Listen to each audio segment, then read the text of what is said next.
co-founder of the Convention of States Project, which is the national organization that has grassroots activists in every legislative district of this state and in most of the states that are a part of our project seeking to adopt this application.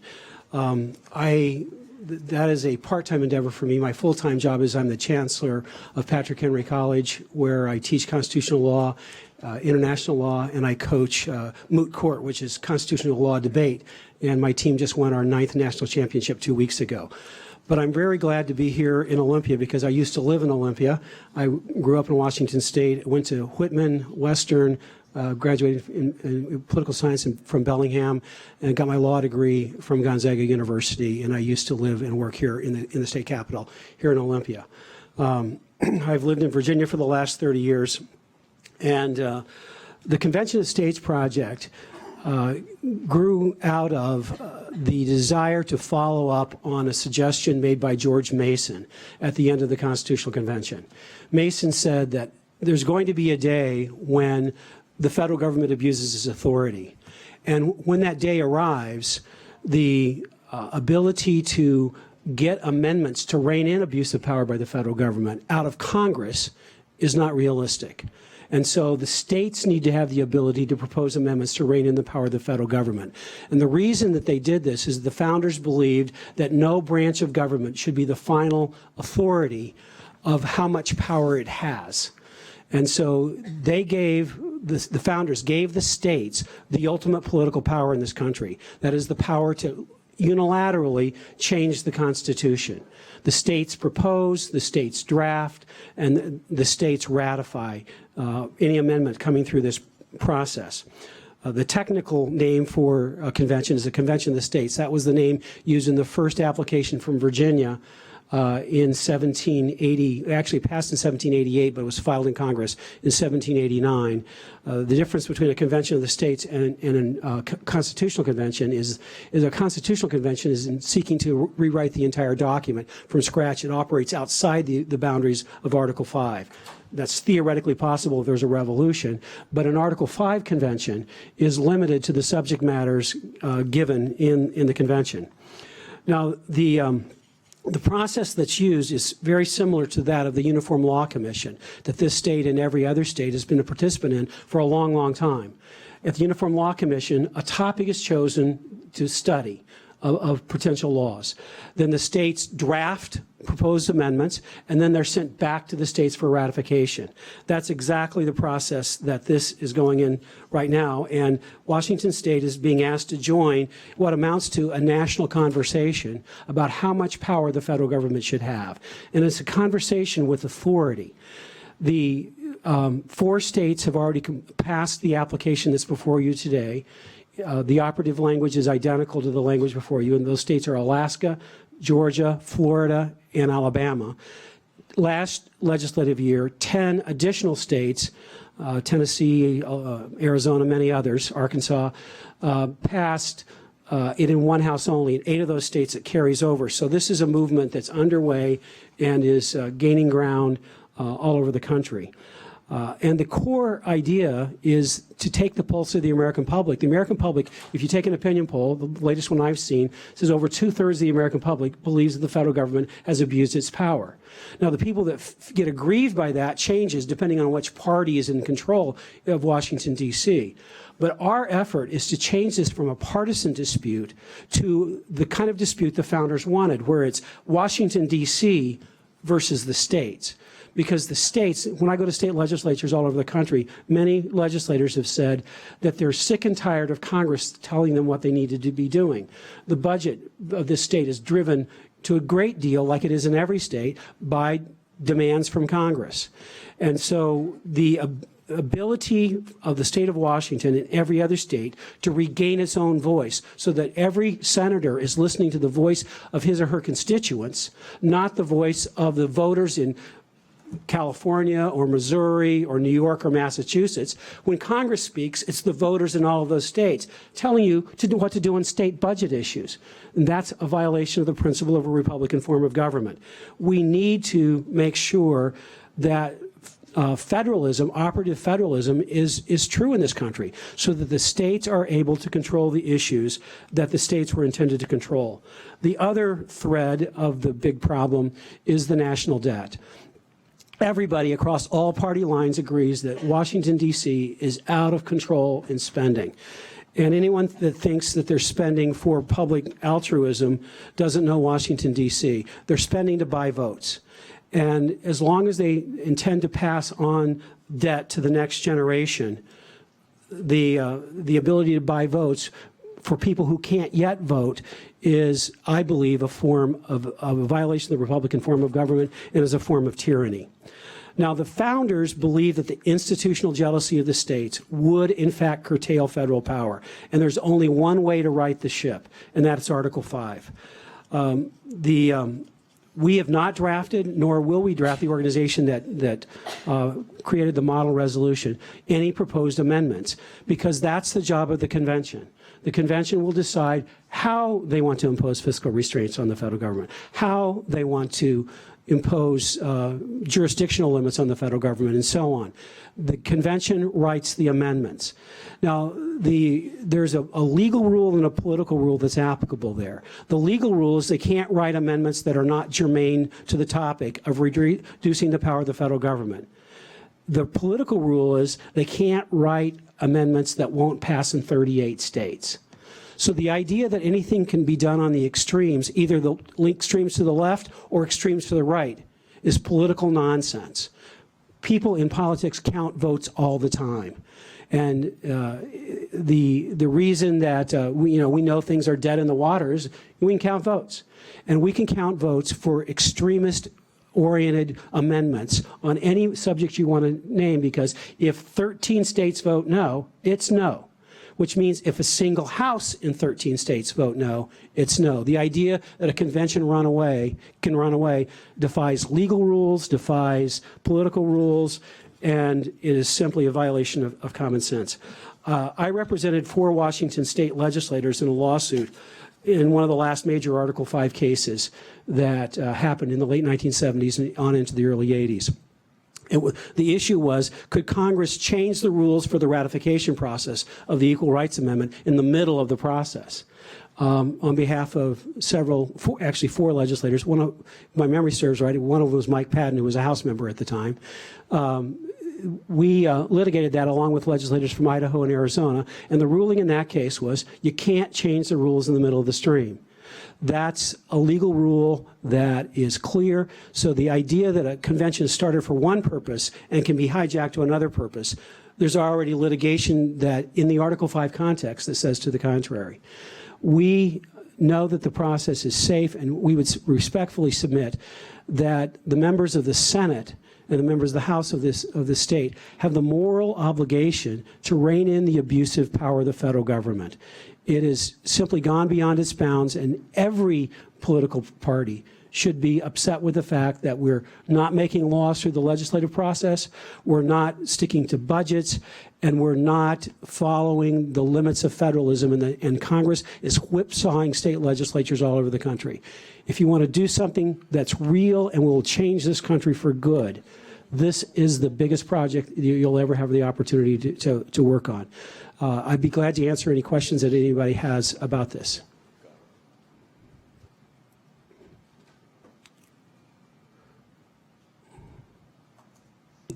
Senator McCoy. Thank you, Madam Chair. Looking at the text of the memorial, I'm a little distressed in that there's a couple items in there that you're effectively trying to overturn ratified treaties of the United States. Can you point me to the line, sir? Fish consumption. Pardon? Fish consumption, clean water standards.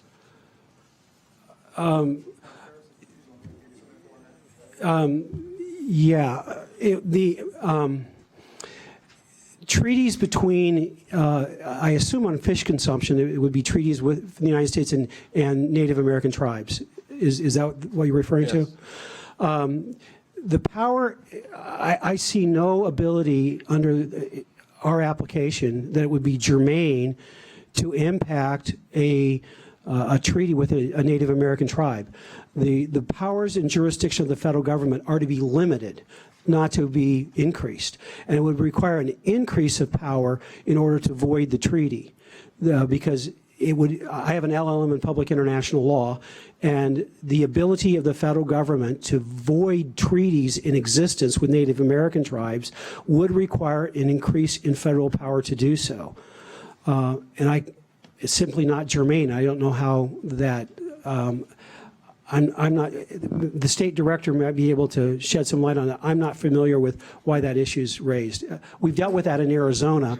There are quite a few Native American tribes that are active in political process in Arizona as well. And there is, we've dealt with the issue there, and it was clear that we have no intention of doing that. And if there needs to be language to clarify that, I think it would be good to add such language. Well, to enlighten you, Okay. the treaties in the state of Washington say that tribes can hunt, fish, gather. Right. Okay, the primary fish is salmon. Salmon requires clean water, clean, cold water. Okay? Now, if the water is not kept clean and cold, then the salmon disappear. It almost went to extinction, but we've done a lot of work to bring them back. And so these items that you're referencing in this memorial, again, attack the clean water standards that salmon are required to have in order to survive. Salmon are part of the food chain. It is part of a culture of people in this state. And so this is a direct attack on that treaty. Senator, I grew up in Eastern Washington, and I saw President Eisenhower dedicate McNary Dam when I was a little kid. And so I'm very familiar with the, at least in general terms, with the problem that you're talking about from growing up and seeing the salmon ladders and so on. And I understand the problem.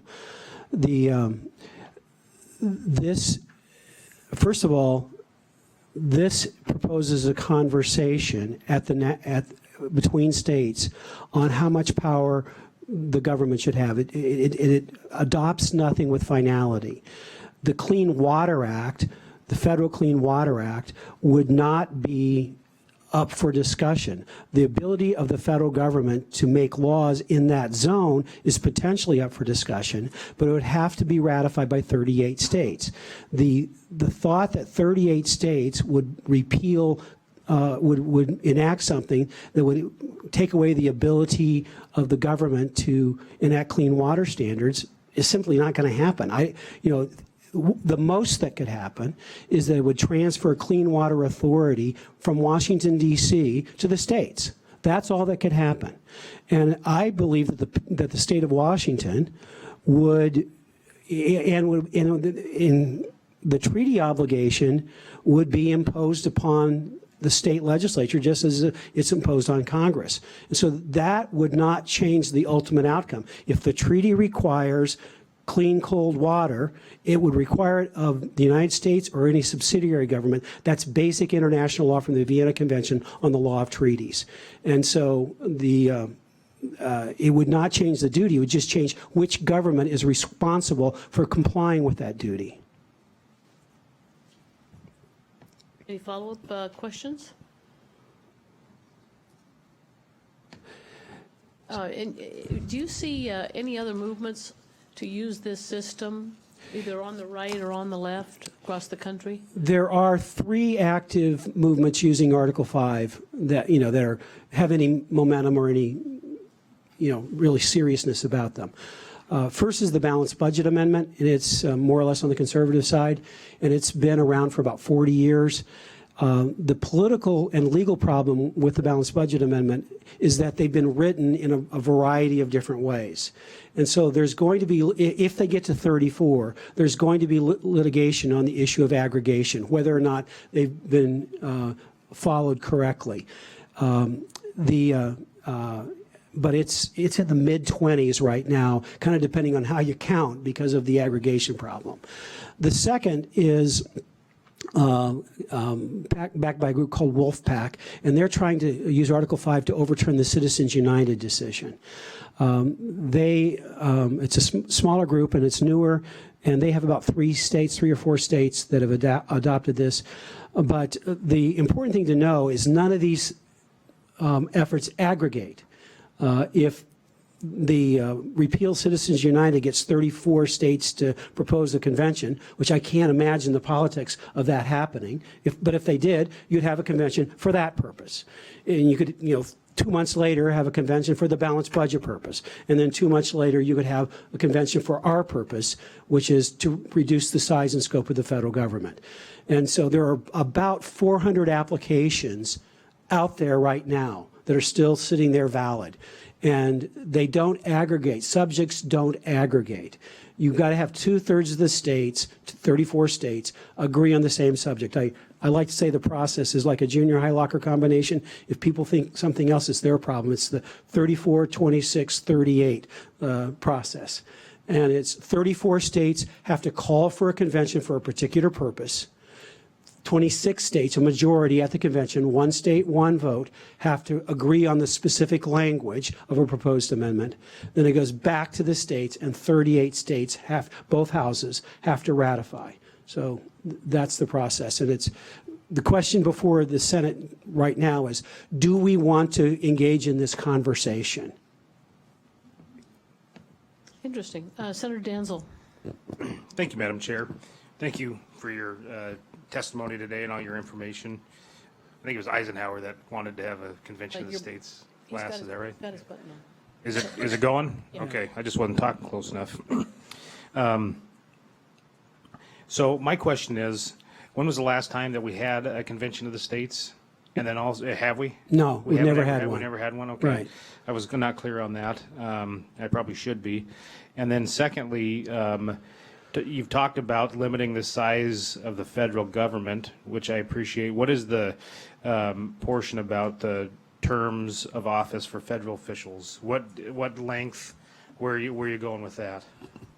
Senator, if it means that there can be a discussion about term limits, both for members of Congress and other federal officials, particularly federal judges.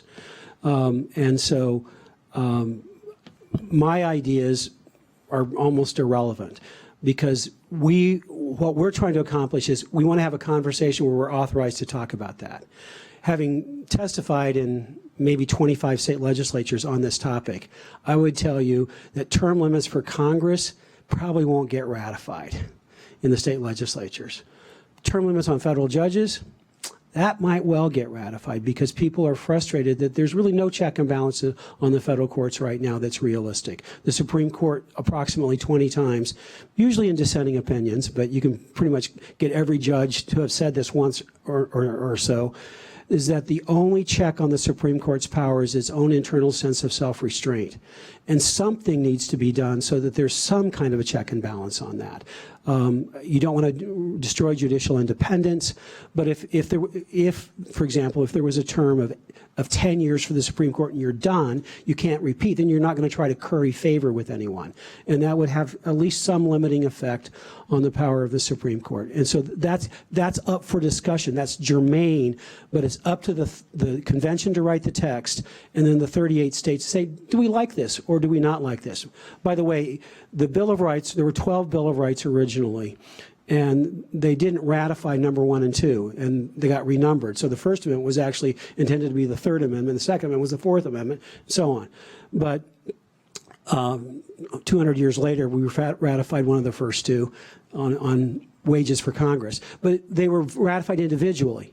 And so some states voted for some of the 12 and some states didn't. And the number of states, 3/4 of the states that ratified 10. So if 5 amendments come out of this and you ratify 3, then those 3 are ratified. And the 2 that don't get ratified fail. Okay, so I just want you to know, members of the committee, we're going to have a quiz afterwards. We'll see how you do, okay? You been listening over there? Okay, good. Okay. We're set. Senator Danzel. Thank you, Madam Chair. Thank you, Madam Chair. Yeah, this microphone's kind of weird, but anyway, so I appreciate that information on the term limits. I'm a big fan of that.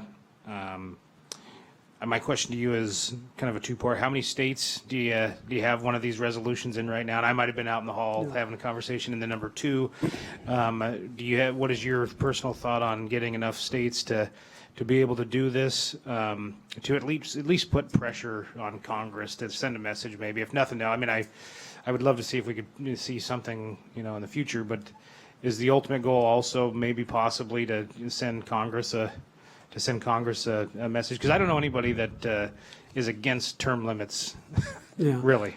Well, there's some political people that aren't, but in the public, you're basically right, mostly. Last year it was filed in approximately 36 states, and this year there are not as many states that have full sessions this year, so it's going to be in the low 30s where it's introduced this year. The movement, the Convention of States Project, has about 1.2 million citizens that are volunteers and supporters of what we're doing. A number of them are in the room here today. Not 1.2 million, but there's a room full. And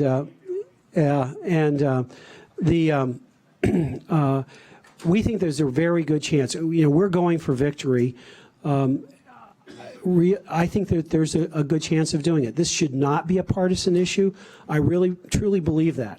I've worked on nonpartisan or bipartisan issues many times. And I helped write the Religious Freedom Restoration Act that was passed unanimously in the U.S. House of Representatives and 97-3 in the Senate. So I understand bipartisan issues and this should be a bipartisan issue because it's not about what the policy should be. It's about who gets to decide the policy. And we're simply saying this legislature should decide more of the domestic policy and not Washington, D.C. deciding that much of the policy. I think that we're going to get there in 2 years, 3 years. And it's growing. More and more leading political people have urged us. The governor of Texas made a big speech about this, devoted 20 minutes of a major speech to this very resolution, this very topic about 2 weeks ago. And so it's gaining momentum. Okay, we have a number of people signed up to testify. Thank you, Mr. Ferris. Appreciate your information. I think we all learned a lot. Thank you, Senator Rush. We have a moment of personal privilege. It's great to see you again after all those years when we were so young. Yes, we were. We were both young. So I've known Mr. Ferris, I think, for over 30 years, maybe longer. I don't know. But he was working on some issues in Spokane, and I met him that way. And so it's fun to see him. The only thing is, he does have more grandchildren than I do. So he has 19, I have 17. But he has 10 children and I have 5. So the West Coast is more fertile. What can I say? Let's go ahead and take a couple con in our testimony. We have 2 individuals signed up in opposition, and they are Zeke Lyon, I bet it's Zeke Lyon, and Stephen Richter. What can I say? And are you Zeke or are you? I'm Zeke. Zeke, good to Hi. meet you. Yes, well, Stephen I've could met come you up as well. before. I was the county chairman of the Thurston County Republican Party, and I was state committeeman when your daughter was state committee woman of Thurston County. My daughter was state committee woman. Yes, she was. You I'm didn't gonna know look that? out. She's probably after me. I bet Yes, she's after me. Jamie was. Yeah. Yeah, I want to speak against it because I thought there's been applications for these conventions for 25, 30 years, and they've never managed to get the number of states required to hold one through yet. But after listening to Mr. Ferris's testimony, I found out that this has been going on for 40 years. I think there's a point where you just don't want to entertain a thought anymore. It hasn't been adopted. We're going to be battling this around for a long, long time, and one little change or one little idiosyncrasy. I think when you've gone 35, 40 years and you haven't got the necessary 34 people, we can assume that they didn't get the number required. Well, I think, Zeke, that Mr. Ferris testified that it was actually the balanced budget amendment that's been around for 40 Yes, years. that And one. So, they're different issues. Yeah, they're different issues, but I mean, we've never called one since we started. If something was to suddenly come on and was to suddenly get adopted quickly, I could see a sense in it. We can amend the Constitution now. I don't, Aren't you thinking, though, that movement politics is kind of a fun thing? Aren't we watching it right now on a national scene? Well, Don't you think it's kind of fun? it may be. To have people with issues, to be able to bring them sure. forward, to ask and have discussion. Sure. Yeah, I thought that's good. Well, you should probably like this. Well, you've got it gets Wolfpack old. over I mean, here. You've got people, Wolfpack somebody over keeps here. asking for a constitutional convention, then we're going to ask for another one, then we're going to ask for another one. This has been only thought it was kicking around for 25 to 30 years. I mean, this has been kicking around 40 apparently with one issue. All right, okay. And I also don't think it's going to solve anything. They talk about there as far as Well, I think the idea is that we want to focus on whether or not this state would like to vote on this particular measure. And then I think you're arguing that you don't think it would make any difference if we did. Do you think that? it'd make a difference. I don't think, I think that there's a point in time where you just say, we're not, we haven't had it's not like they've Okay, been calling okay. for constitutional amendments for 200 years. There hasn't been a constitutional convention yet. Well, I appreciate you with that point of view, and I was just informed that there's actually an overflow room over there someplace. Oh, is there really? Which is probably why Stephen had kind of come over to this next room. So let's go ahead and, sir, would you like to introduce yourself? Use that microphone right there. Oh, I wanted to make another comment about it too, about the proposal I read.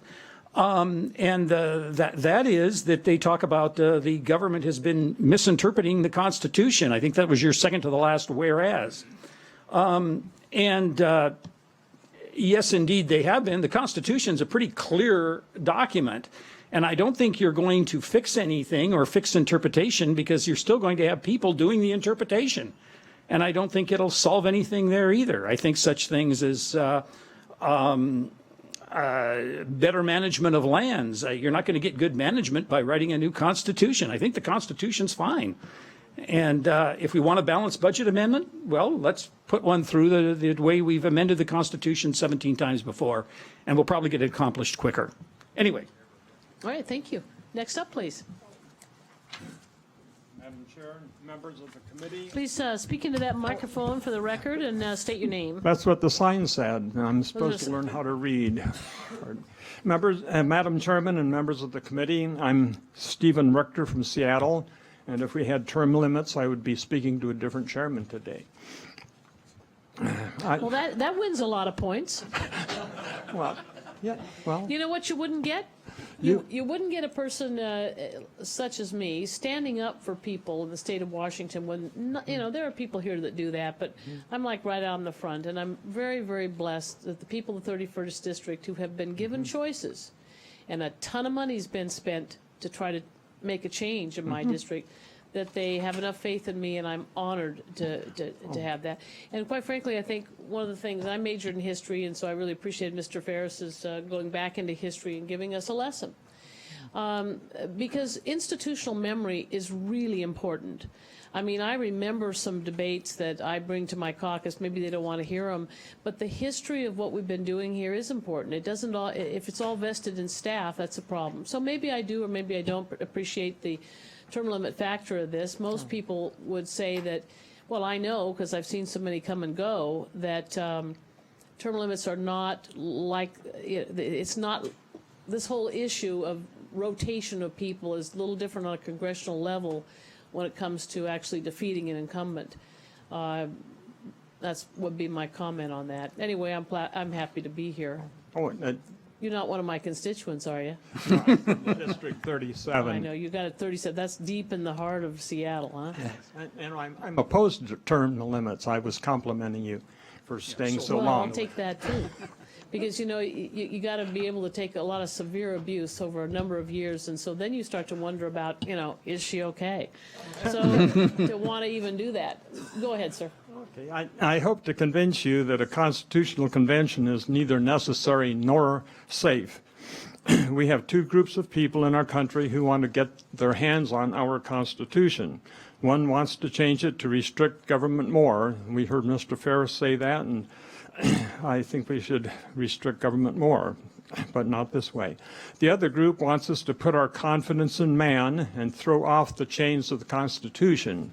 I'm plagiarizing somebody from a couple hundred years ago. Both are working toward a convention, but after that, their goals are going to be opposite. Here on page 1, line 11 of the memorial, it speaks of imprudent spending. Most of congressional spending is not authorized by the Constitution. Some people say 80% isn't. The answer is not to change the document. The answer is to obey it. And changing the Constitution is not going to make Congress any more obedient than it is right now. Page 1, line 13 speaks of unfunded mandates. If the mandates are not authorized by the Constitution, the answer is not to change the document, but for the legislature of this sovereign state to nullify the mandate. Remember the 10th Amendment?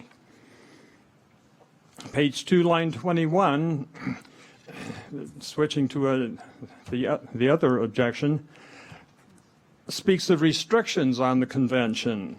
This sounds good, and I like the sound of it, but you probably heard that the 1787 convention ignored their restrictions and even changed the percent vote required to ratify it. Page 3, line 9 pretends to have the power to rescind the Con call, or whatever name you want to use, if anyone attacks the Bill of Rights.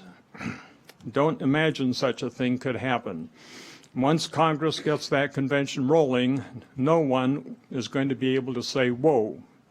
So please do not expose our Constitution to a convention. Thank you for your time. Well, thank you very much. Is that the Phyllis Schlafly approach? Probably. I used to live just that far from East Alton, yes, in St. Louis. Nobody knows where that is. I mean, Michael Ferris knows where that is. You know where that is. I know where that is. Anybody know where Alton, Illinois is? Nope. Okay, here we go. Thank you very much for your testimony. We really appreciate it. We'll move quickly now. We have a number of people here wishing to testify. I'll take them in the order of their sign-up. If you'll come all at once, Thomas Hand, Eric Miner, and William Matheson. We'll take you in that order and do the time limitations. We'll have about maybe a minute and a half. That's long enough because so much has been said. I want you to keep your comments to whether or not you like the bill and why. You all like it that are coming up at this point. We have one more con. I will take that individual. Go ahead. And the whole goal here is not to be repetitive, okay? Yes, sir. Madam Chair, committee members, thank you for your time today and thank you for your leadership and hopefully your support on this legislation. My name is Thomas Hann. I live in Vancouver, Washington, and I rise in Washington State in support of this legislation as a father of 2 young girls who will inherit the future of our state and nation. The states created the federal government to exercise few and enumerated powers on behalf of the states and the people. However, the federal government has slowly seized more power, incrementally decreasing state power and working to make states more subservient to a national government instead of a federal government. The balance of power envisioned by our founders has tipped sharply to the side of this national government, and it is further removed from the people that it's meant to serve. The only institution capable of acting as a check and balance on the federal government is the state government. The founders designed our system in this manner to maintain a more optimal balance of power. In your positions as state senators, we're looking for you to become the solution that we seek, and we ask that you take the lead in restoring that balance of power. You are closer to the people of Washington State and can best advance responsible solutions that represent what makes Washington State unique and precious to us all. We're looking for you to become the solution that we seek. Thank you for your time today. Thank you for your testimony. Thank you, Madam Chair. My name is Eric Miner, and I'm the State Director for the Convention of States here in Washington. I had some prepared remarks, but I'm going to go ahead and skip those because a few things were mentioned that I'd like to address instead. Yes, please. It's typed out, and if you care to look at it, that would be great. But the 2 things I want to touch on is Senator McCoy's concern about the fish. And I wanted to point out, so in our bill, we've got the preamble language, a bunch of whereas clauses. And in our model language for all the different states, there's about 6 or 7 whereas clauses. And this language was written in cooperation with Representative Manweller, because they're going to be looking at the same bill in the House. And it was his opinion that 3 or 4 items would be attractive to legislators in Washington, and that whereas clause about the fish was added just to be attractive to Washington. So if it's not attractive, we can certainly take that out. But I just wanted to point that out to you. And Senator McCoy. Right. I know the representative quite well, and we spar on a couple of issues, and that's one of them. okay. So, there are 2 there that go after the treaties. Okay. And then there's the one on the assessment test Yep. with the passage of the ESSA. The assessment testing reverts back to state control. Okay. So there's 3 items that should come out of there. Okay, and what I'll emphasize is that the preamble language isn't the most important part. It's a short bill, and about midway down, I'm going to read out what is the operative language that's already been passed in 4 states: Georgia, Alaska, Florida. Pull this right up close. Thank you. I'm going to read out the operative language that has already been passed in Georgia, Alaska, Florida, and Alabama. That's the language that's important. That's what allows this to be aggregated so that we can reach that count of 34. And this is what the language says. It says,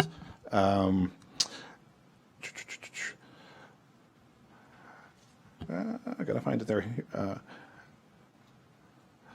That we'd be calling a convention to impose fiscal restraints on the federal government, limit the power and jurisdiction of the federal government, and limit the terms of office for its officials and for members of Congress. So that short little snippet of language is verbatim in all 4 of the states that's been passed. And that's really the only part that has to be verbatim. If some of those whereas clauses aren't attractive to the Senate and the House in Washington, I'm sure they can be stripped out, and we would still be able to aggregate to get to that 34 state threshold. Does that answer your question on that? It's an answer. Okay, thank you. All right, and thank then, if I could, there was one other one that I wanted to address that the Okay. gentleman before me raised, which was he made a quick mention that perhaps the Constitutional Convention in 1787 was illegal. Dr. Ferris has put together a very concise. Thank you very much. Ms. Epps, could you set us at 1.5 minutes, please? So we'll limit testimony to 1.5 minutes. I will try to have everybody who's signed in. Mr. Anderson, if you'd go ahead, and then Mr. Richard Gray, if he would come up. Okay, thank you, Madam. I appreciate the opportunity to speak before you. I just want to let you know here that I'm a good friend here of Zeke Lyons. We've known each other for 50 years. He was at my brother's funeral just 3 months ago. We agree on substance, but we don't agree on the method. I am a very pro for the Article 5. A little bit about myself. I'm a retired fighter pilot with 25 years, retiring in the Air Force as a lieutenant colonel. Retired Major Airline Captain with 25 years service. I'm also a retired law enforcement officer and a leader in my Baptist church. I am here representing my wife, myself, my children, and my grandchildren, and I strongly support this Article 5. And most of what I have to say down here has already been repeated, so I will skip that, but I do want to make one point, a couple of points here. I don't trust either party in our federal government anymore. They've demonstrated this time and time again. Physical responsibility can be restored. Under both parties, we have accumulated an $18.7 trillion deficit. I've done the math. That's over $60,000 per man, woman, child in this nation. I don't believe we're ever going to pay that back, but I want to get something in position to where we have some control over that in the future. There's one other point that I don't know if has really it's not specifically put in the bill, but it's something that could be focused upon, and it actually is a repeal of the 17th Amendment. And that is to bring the power and the election of our federal senators back to the state of Washington, where people. Our green light has gone out, so you shouldn't have talked about your good friend over there. I'm sorry. Well, that'll never change. We are good friends. Thank you very much. So watch those lights. I think there's a little amber light that comes on. Otherwise, we can't hear from everybody. Go ahead, Mr. King, and then if Mr. Edward Norton would come up. And thank you for your testimony, Mr. Anderson. Go ahead. Good morning. My name is Al King. I'm a professional engineer licensed in Washington, Alaska, and California. I'm retired from WashDOT and the County Road Administration Board. I became one of the experts on ICE-T, the nearly 2,000-page Transportation Act of 1991. At one point, I was a WashDOT Assistant Secretary. I have worked in and around government for 50 years this year. I now work part-time as a consultant. My most recent projects are assisting agencies implement ADA requirements, requirements that none of them are able to complete in any timely manner. During that time, I have seen federal intrusion into states' issues expand exponentially. You're all aware of the many mandates that come from D.C., few of which have any funds to cover their cost with them. The regulations I had to know when I was the County Engineer Public Works Director in Okanogan County back in 1970 were covered in about a foot of paper. Today, my clients are unable to read them all, even the larger agencies. They are many feet thick, tens of thousands of pages. The vast majority reach far beyond the limited federal powers expressed in the Constitution. How we got there is a long story. The Article 5 Convention of States, in my opinion, provides a sound means to address the foundations of that overreach. Please support it. Thank you for your time and your service as citizen legislators. Thank you so much, and we'll go now to Mr. Gray. And if John Mosledge would please come forward. Sir. Thank you, Madam Chair. My name is Rick Gray. I'm a father, a Vietnam veteran, a son-in-law, a farmer, a construction superintendent, a grandfather, and the last one being a grandfather is why I'm here today. I have great fear for the futures of my grandchildren. I see what's happening in this country and how our Constitution is ignored, how our separation of powers has been eviscerated by people in Washington, and how our local citizens' desires and wishes are just every day ignored. What's happening in Washington right now is a con-con. We have a con-con going on every day in Washington. And a big part of that problem is term limits. I implore you, I beg you, for the sake of our grandchildren, to support this effort for a convention of states. Thank you. Thank you, sir. And we'll now go to Edward Norton, and would Lyle Bear come up, please? Okay, my name is Edward Norton, and I'm just a concerned citizen out of Bothell, Washington. I'm here because I'm worried about the future of our country. There's so much going on in D.C., and I'm just talking off the hip right now. Congress isn't following the rules it's supposed to follow. Senator, you asked a question about treaties, yet at the same time, we just made a deal with one of the most hostile nations in the earth, and we didn't use our treaty process. Almost everybody from Congress ignored it. We have a government that keeps spending and spending. Has anybody in this legislature given some thought as to what happens when the federal government goes broke? We have another issue of the Pacific Trade Partnership that's being voted on by members of Congress who aren't supposed to vote on it, yet it affects the economy of our entire state. Where does the federal limits end and where does our state sovereignty begin? The 10th Amendment is being completely ignored. Has anybody given thought as to what happens to us in the near future when things go amok? They won't stop in D.C., not until somebody bigger comes together to tell them no. That bigger somebody is the Convention of States, to send a very clear message that the laws will be followed. Thank you. Thank you very much. Right on time. We'll have, please, Charles Beck come up after we hear now from John Mosledge. Madam Chair, committee members, thank you for the opportunity to redress my government. And Senator Roach, thank you for taking abuse over the years. I feel like we, the citizens, are taking abuse right now, and I'm here representing the people. I'm from Snohomish County up in the 39th District. I volunteered to be a district captain, and I came down here today to, I think even Democrats that I talked to at work, they realize the federal government is out of control, that they're spending beyond their means. Everybody knows when you spend beyond your means, there's going to be consequences, and the American people are worried. So I believe George Mason put Article 5 in as a relief valve. We believe in the rule of law. We like to see our elected officials follow the rule of law. We follow the rule of the law. Unlike other countries, we don't need to resort to a bloody revolution. We have processes in place given to us by George Mason, I rise in support of this. I believe you all were here for a time such as this, and it's a very unique time frame of window. To quote Commander George Lovell in Apollo 13, the Earth's getting rather large in the window. I think this is a very unique opportunity that we all have, and it's been bequeathed to you, and I hope you use it. Thank you very much. Thank you. Next, sir. Thank you, Madam Chairman, and members of the committee. My name is Lyle Bear. I'm from the 13th District. I'm a farmer. I'm a father. I've got 25 grandchildren, and that's why I'm here. In the Declaration of We're not done yet. I want you to know that. I mean, if you think this is over. No, it's not over. Okay.